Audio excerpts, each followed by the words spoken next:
Hello and thanks for joining us for our mid-morning edition of Arirang News. I'm Mark Broom. Let's kick things off by taking a look at the day's headlines. First Singapore, next stop Washington. US President Donald Trump receives a very warm letter from North Korean leader Kim Jong-un. Kim wants a second summit and the White House is considering the US capital as the place to host it. The South Korean government is due to send a bill on ratifying the Panmunjom Declaration to the National Assembly. President Moon wants it approved before next week's Inter-Korean summit, but the rival parties appear unlikely to play ball. Plus, South Korea on alert over MERS as one person remains in hospital after testing positive for the deadly virus. The authorities are trying to contact dozens of foreigners who are on the same flight as the patient. Let's start with the latest development in North Korea-US diplomacy. The White House has confirmed that US President Donald Trump has received another letter from North Korean leader Kim Jong-un. Kim says he wants to meet President Trump again to discuss the ongoing efforts to denuclearize the Korean Peninsula. Lee Seung-jae starts us off. Very warm and very positive. These are the words White House spokesperson Sarah Huckabee Sanders used on Monday to describe the letter President Trump received from North Korean leader Kim Jong-un, calling for a second meeting between the two leaders. Yeah, the president has received the letter from Kim Jong-un. It was a very warm, very positive letter. We won't release the full letter unless the North Korean leader agrees that we should. The primary purpose of the letter was to request and look to schedule another meeting with the president, which we are open to and are already in the process of coordinating that. Just last week, President Trump revealed he was expecting a letter from the North Korean leader amid stalled negotiations to dismantle the regime's nuclear weapons program. Asked whether a potential second summit could take place in Washington, the White House said the U.S. would be keen on hosting it on home ground. We'll let you know when we have further details, but certainly something that we want to take place, and we'll already continue to work on making that happen. President Trump and Kim held their first summit in Singapore in June. At the time, North Korea committed to work toward the complete denuclearization of the Korean Peninsula in exchange for security guarantees from the U.S. However, negotiations to implement the deal have appeared to hit an impasse as Washington demanded a full inventory of Pyongyang's nuclear arsenal, while the regime insisted on first declaring a formal end to the Korean War. With another inter-Korean summit kicking off in the North Korean capital in exactly a week, the latest development has many asking whether there will be a second North Korea-US summit soon after. Lee Seung-jae, Arirang News. The US State Department says it will respond accordingly were North Korea not to keep its promise to denuclearize in response to a news report that Pyongyang had been ramping up efforts to conceal its nuclear activity. According to VOA News on Tuesday, an official from the State Department said, quote, "We take Kim Jong-un at his word that he intends to denuclearize. If we find that that's not the case, we will respond accordingly." The response comes after NBC News, citing 3 senior US officials, reported that North Korea has been building structures to obscure the entrance to a warhead storage facility. Visiting US Special Representative for North Korea, Stephen Biegun, met this morning with South Korea's Foreign Minister Kang Kyung-hwa and his South Korean counterpart Lee Do-hoon. It's his first trip as the special envoy, and as much as the ball for North Korea-US talks seems to be rolling again, Biegun's visit does come at a highly significant time. Biegun and Lee are expected to continue sharing views on the current situation, including the results of the special envoy's trip to North Korea last week. Biegun will visit Seoul's Unification Ministry and the presidential office later before leaving for China and Japan on Wednesday. Biegun is due back in Seoul sometime this week to share the results of his talks in Beijing and Tokyo. President Moon Jae-in is set to review the bill on ratifying the Panmunjom Declaration during today's cabinet meeting before sending it to the National Assembly for approval. Now, the goal is to have the bill ratified before next week's Inter-Korean summit to give extra momentum to the ongoing denuclearization drive.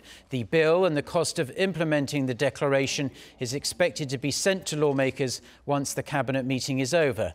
Rival parties, however, previously agreed to put the Panmunjom Declaration up for a vote after next week's summit, reasoning that the ratification can wait until further progress is made on the regime's denuclearization. Now, keeping our focus on the upcoming Inter-Korean summit, South Korea's top office is pressing senior members of the National Assembly to join President Moon Jae-in on his trip to the North Korean capital next week. Our Shin Se-min with the details. An invitation to lawmakers at the National Assembly. President Moon Jae-in's chief of staff Im Jong-seok, who's also the head of the Summit Preparation Committee, has asked 9 people from the legislature to join the president on his trip to Pyongyang next week. Those 9 include the parliamentary speaker and the heads of all 5 political parties, as well as Representative Kang Seok-ho of the main opposition party, who serves as chairman of the Committee on Foreign Affairs and Unification. Until now, the administration has been at the center of the inter-Korean exchanges, but many have suggested those be made more stable by including parliament. Plus, all 5 party leaders have shown a great deal of interest in and determination for the denuclearization of the Korean peninsula.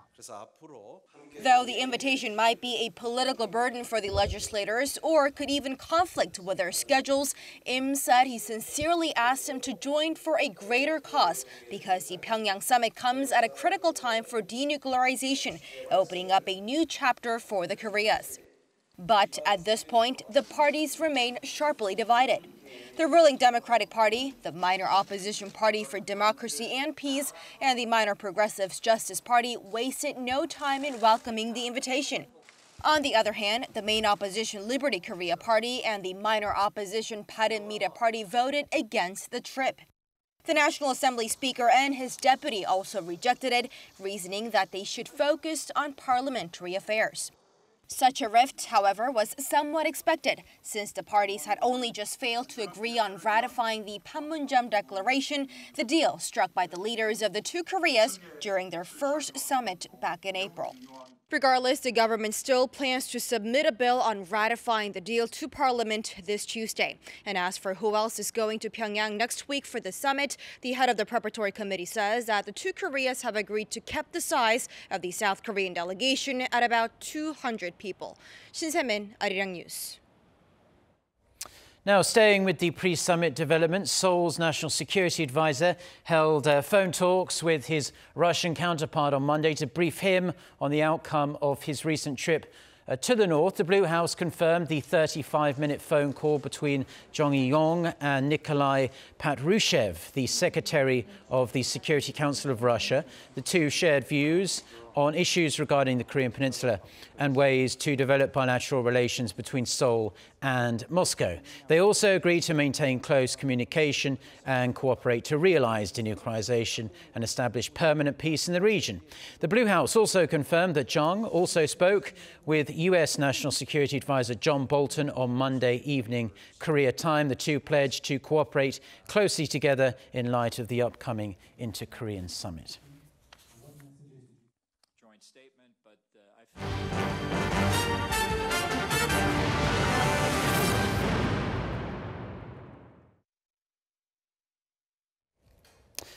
Now, in other news, Indonesian President Joko Widodo is due to leave Seoul later today after spending 3 days in South Korea on a state visit. He sat down for talks with President Moon Jae-in on Monday, touching upon topics mainly linked to economic cooperation between the 2 sides. Hwang Ho-jun with the details.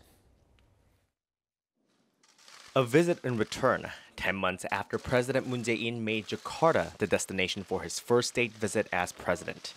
Indonesian President Joko Widodo sat down with his South Korean counterpart at the Blue House on Monday, and the 2 agreed to boost their special strategic partnership to a new level.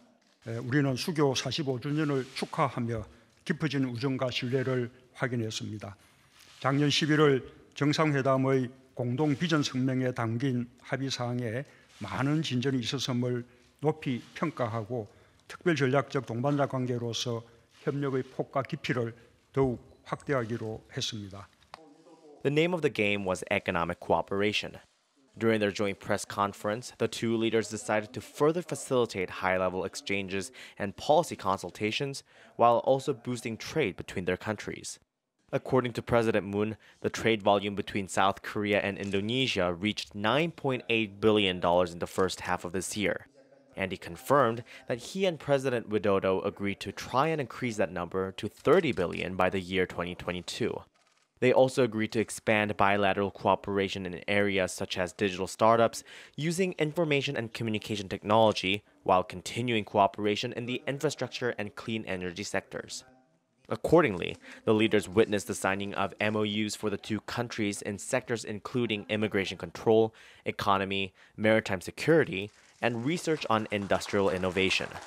The Blue House confirmed that President Moon also briefed his Indonesian counterpart on the recent situation on the Korean peninsula and asked him for Indonesia's continued support and cooperation for denuclearization and the establishment of permanent peace.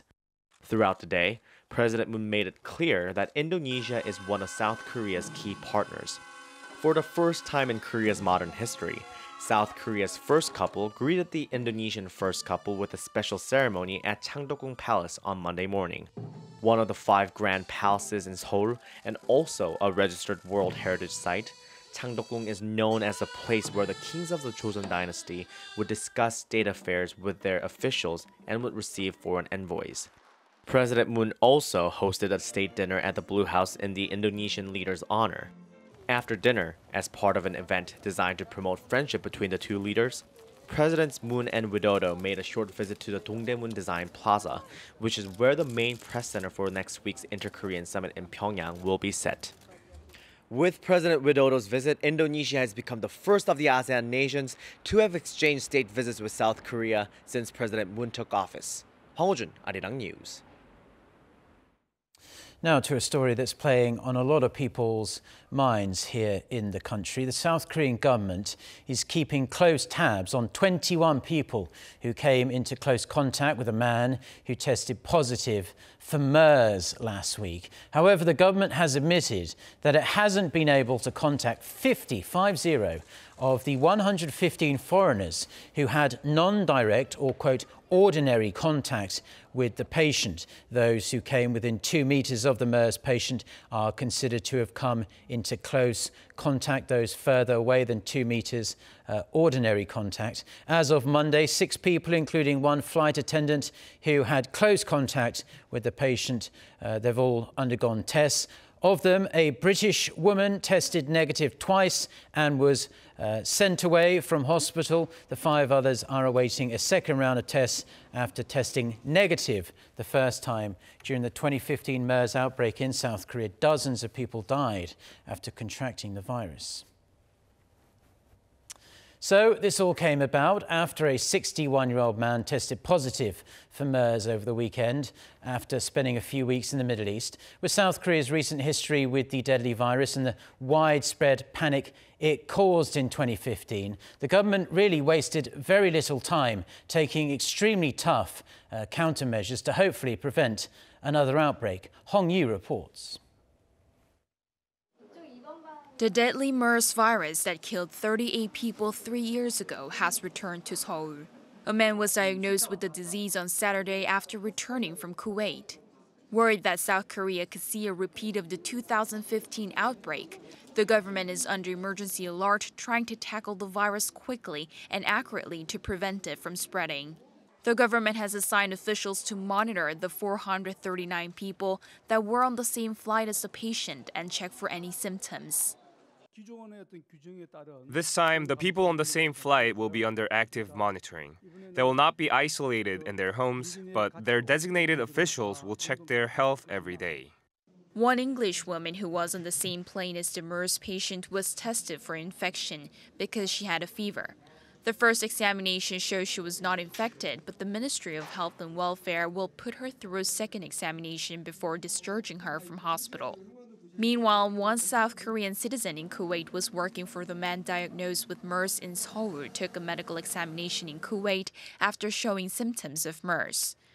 However, the result of the examination showed the person was not infected.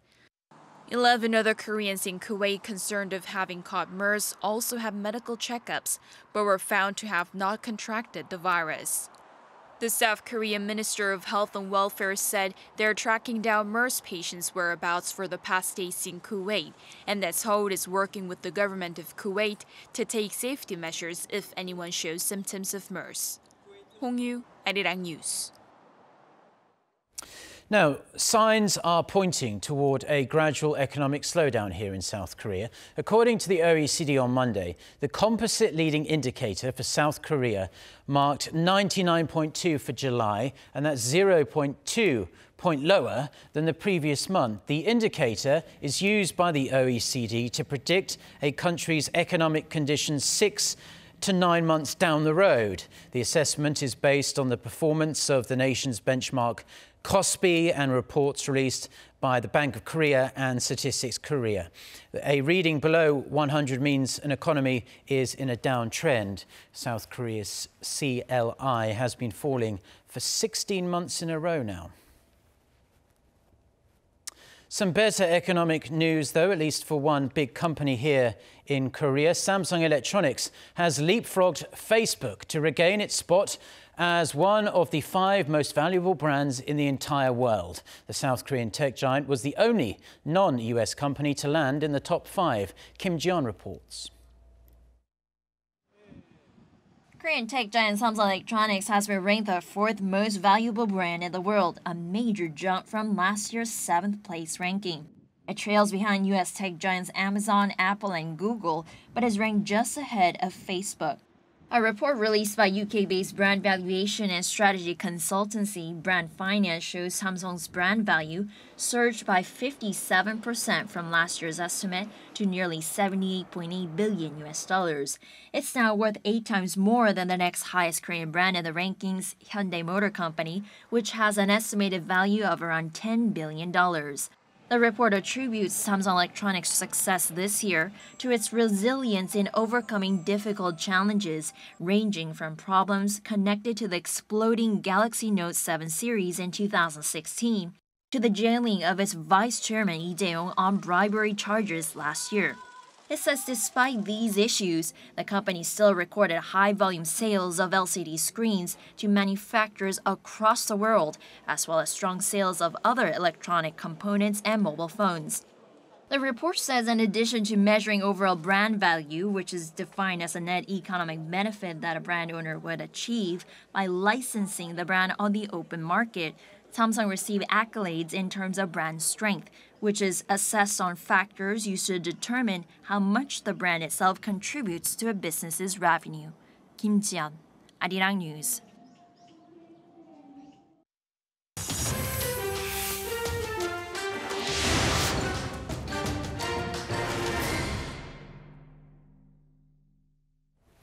So, in world news, about 1 million people in the US state of South Carolina have been ordered to evacuate ahead of what is looking to be an extremely powerful hurricane. For more on this and other news from around the world, let's turn to our Noah Aram. So, Aram, please fill us in on the latest. Certainly, Mark. Hurricane Florence has turned into a Category 4 storm and is expected to make landfall on Thursday. Weather experts say it has the potential to be the most powerful storm to take aim at the US mainland this year. South Carolina Governor Henry McMaster has ordered the mandatory evacuation of the state's entire coastline, which spans 8 counties. Evacuations are to start at noon on Tuesday, local time, and neighbouring North Carolina and Virginia have also declared states of emergency with evacuation orders already in place. Florence is packing winds of 209 kilometers per hour and is expected to gain strength as it strikes the Carolinas by Thursday. Forecasters say the storm could reach the highest strength reading of Category 5 upon landfall. Along with blasting winds, Florence is expected to bring flooding to coastal and inland regions due to prolonged heavy rain. Meanwhile, President Trump has cancelled plans for a rally on Friday in Mississippi because of the hurricane. Staying with weather-related news, the World Meteorological Organization says there's a 70% chance of another El Nino event developing over the next 3 months. This irregular phenomenon was last seen 2 years ago and made headlines for being the cause of extreme weather patterns around the world. 2016 was also recorded as the hottest year ever. El Nino is triggered by fluctuating ocean surface temperatures in the Pacific, which can trigger drought in some regions and heavy rain in others. The previous El Nino was said to be the strongest ever recorded, but the WMO says the upcoming one will not be as powerful. The UN body added that climate change is influencing the traditional dynamics of these weather events. Russian President Vladimir Putin and Japanese Prime Minister Shinzo Abe have agreed to further work on joint economic activities on disputed Pacific islands known in Russia as the Kurils and in Japan as the Northern Territories.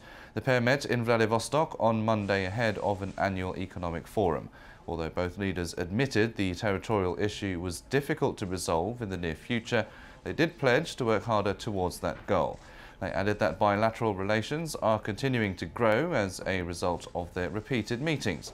Abe also confirmed that both countries would make every effort to conclude a post-World War II peace treaty, which Tokyo and Moscow have not yet signed due to the territorial row.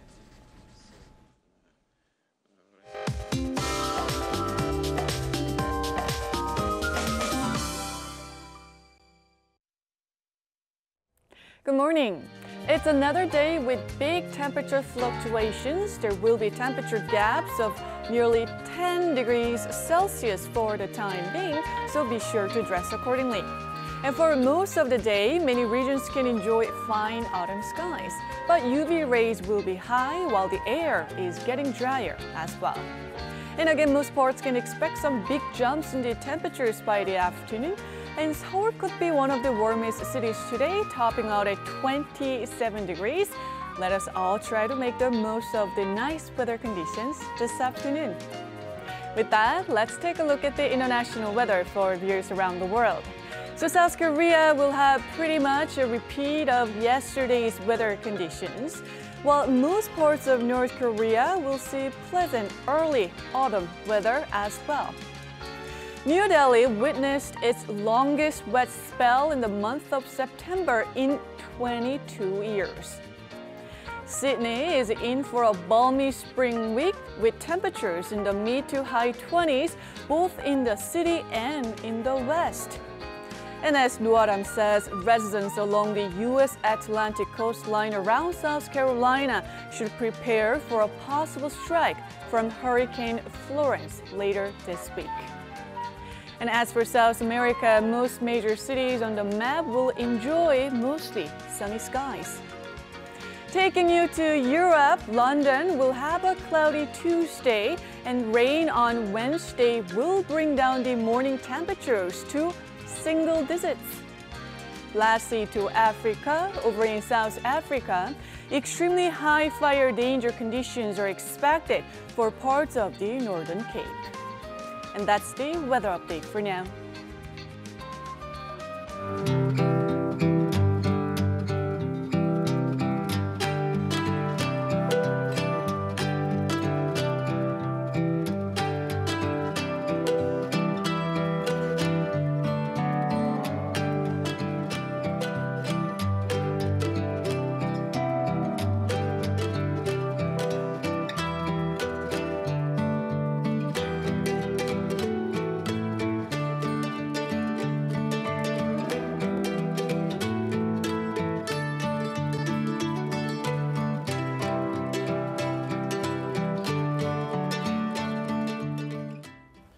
Yes, well, it is the perfect time of year to go and visit Cheonggyecheon Stream if you have the opportunity. In my opinion, September has the best weather here in Korea, and the air is pretty good as well, which is good. Well, that's where we're going to leave it for now. Do stay tuned to Arirang TV.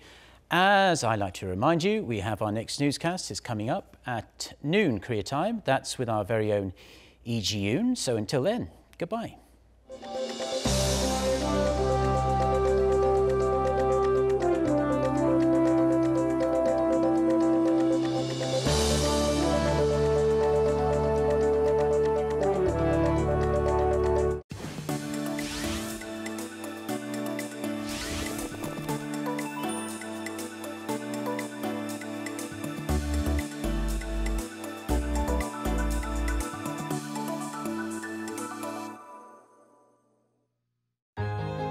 Jeju-do Island, our FM frequencies are 88.7 in Jeju City, 88.1